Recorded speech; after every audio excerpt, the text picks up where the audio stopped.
Hello and a warm welcome to our April release preview. This release will be in your test systems on Friday 11th of April, and that will follow just over a week later on Monday the 21st into your live environments. We've got lots to show you in this release, so I'm going to hand over now to Jorg, who's going to take you through all of the details. Over to you, Jorg. Let's dive into the content of this release. I will start with teasing the feature highlight, which is new assignment change requests, which is exciting in some ways and maybe boring in others, but I will dive into that a little bit later. Let's first take a look at the other things that are part of this release. So the following improvements we have included in the release.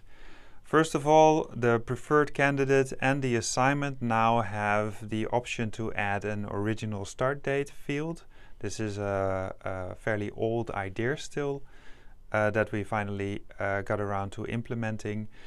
The original start date can be used to register how long a certain resource has been working before the assignment in our VMS was created. So for new programs, for instance.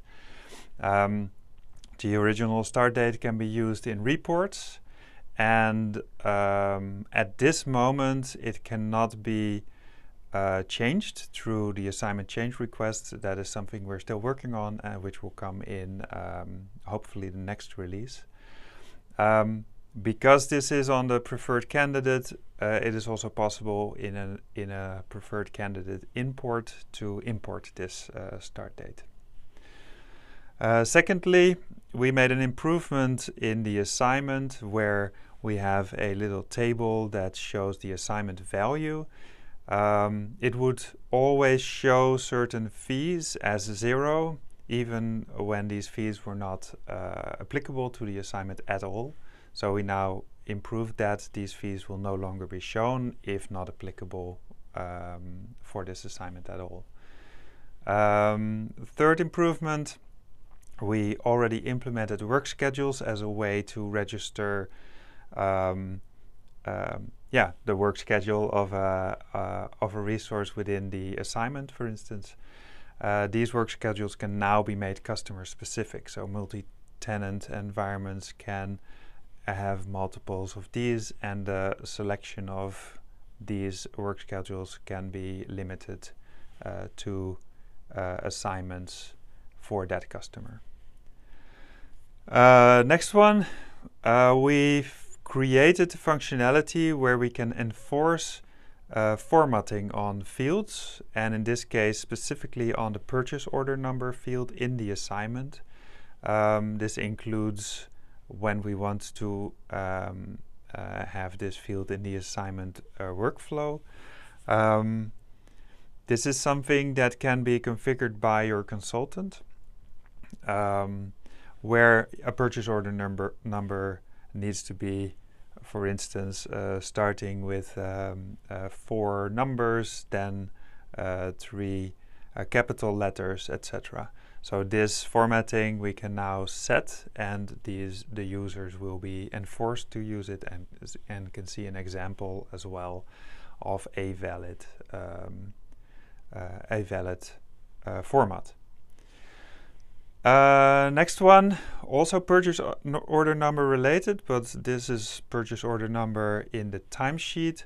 For invoicing, for instance, if in timesheets you do use a purchase order number, this is the purchase order number that is used for invoices. This number was copied. If you would copy a timesheet to another period, was also copied, but our users that use timesheet specific purchase order numbers use it because each timesheet needs a different purchase order number. So we removed this from the copying logic, and the purchase order number is now no longer copied between timesheets. Another timesheet improvement, where the financial information table that is visible for users with roles to see them, in the timesheet was always an estimate, because we would not be able to determine which rounding is going to be used in invoices. What we did now is we make this estimation, we made it look at the rounding settings in the VMS itself. So there's one general setting. And this is now what is used in the financial information of the new timesheet module. If an invoice request is created for these timesheets using this default rounding, these numbers should be the same now. It is still the case that when a user has the option to change the rounding in an invoice and they use a different rounding setting, of course these numbers will not be the same still. But the financial information in the timesheet from this release should be more accurate. And then finally, we added the date of birth for a candidate to be able to be used as in the duplicate detection rules. So this is also something that your native consultant can configure for you to make sure that a candidate that is proposed is not created as a duplicate, but if that candidate is still there, is already in the system, we can now detect it also on date of birth. So these are the improvements in general that are in this release. So what's new in this release? We have, as said, the new assignment change requests. This has been a development for, I think, 8-9 months. And what we have to show for it is a new feature-ready architecture. We have an updated user interface using what Salesforce calls the Lightning version of the user interface. Other than that, we did not make any changes to screens or the location of change request options. It says no major changes. There might be small things that your users might notice that are slightly different, but nothing really of note. Why did we do this? We have a lot of technical depth in that change request functionality. One of them is what is called view state, which is sort of a memory problem where if a lot of change types are selected at once, basically the back end and front end will have a memory problem and it will throw an error, which is called a view state error. Other than that, there's also a couple of APFs that have been in the system for a while that we sought to fix in this new version. I don't have a demo, but I do have a couple of screenshots. You will recognize most of this. Like I said, there's not really a change in screens, just in maybe the way it's presented. One thing that might be noticed in the first screen is that we used to have a list on the right side with what each change request type means, what is in it.